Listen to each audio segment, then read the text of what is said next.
Liberté, égalité, fraternité. Ça vous dit quelque chose, non? Et si maintenant je vous disais honneur, sacrifice, loyauté? Tout de suite, on change de ton. Pourtant, il s'agit là aussi d'une devise représentant une république. Cette république, celle du Liban, elle est totalement différente de la nôtre, ou bien encore de celle de la Chine. D'ailleurs, en connaissez-vous la devise? Non? Comptez sur ses propres forces. Et ce n'est pas étonnant, car les devises servent généralement à représenter l'état d'esprit d'une nation, d'un État. La liberté semble la donnée la plus importante en Grèce, quand on nous dit la liberté ou la mort. Alors qu'au Népal, la devise « il est doux et honorable de mourir pour la patrie » n'a rien de pacifique. Elles peuvent aussi montrer un but à atteindre, comme aux Comores, petit archipel d'Afrique, qui souhaite à ses habitants unité, solidarité, développement.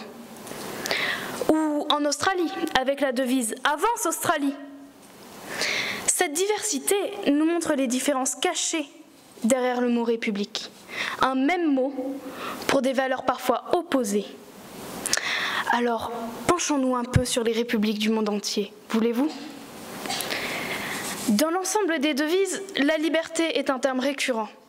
Cela doit donc être important dans une république. En effet, beaucoup vous diront que liberté rime avec république, car une république sans liberté n'en est pas une. Et cela me semble important, car comme l'a dit Victor Hugo, la liberté commence là où l'ignorance finit. Cependant, tous les pays n'appréhendent pas cette notion de la même façon. Une seule forme de liberté n'existe pas. On devrait parler de liberté au pluriel. La liberté de conscience, d'opinion, d'expression et bien d'autres encore.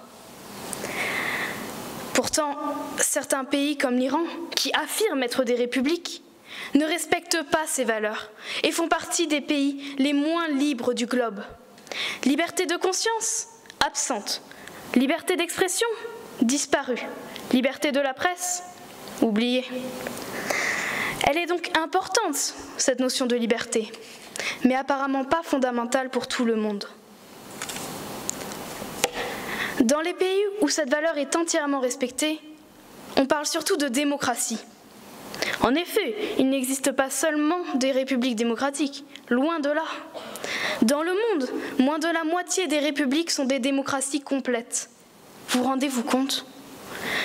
Pour nous, jeunes habitants d'une république démocratique comme la France, les mots république et démocratie ne font qu'un.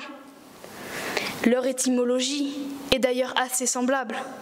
Demos kratos, le pouvoir du peuple, et res publica, la chose commune. Et pourtant, si des élections désignent les représentants d'un pays, alors c'est une démocratie. Si en plus le pouvoir est détenu par l'ensemble de la population, sans aucune distinction entre les citoyens, alors c'est une démocratie. Prenons un exemple concret, la Chine. La Chine est appelée République populaire. Or, il s'agit d'un régime dictatorial. Malgré des élections, c'est le parti unique qui choisit les dirigeants. Il est vraiment, vraiment difficile de s'y retrouver. Toutes nos recherches nous ont permis de nous rendre compte d'une chose. La République reste une idée très générale, ce qui permet à chaque pays d'en avoir sa propre interprétation, représentée justement par sa devise. Ne dit-on pas que la diversité fait la force ? En matière de devise, sûrement, mais en matière de république. Alors, pourrons-nous avoir un jour une seule et même définition de la République ?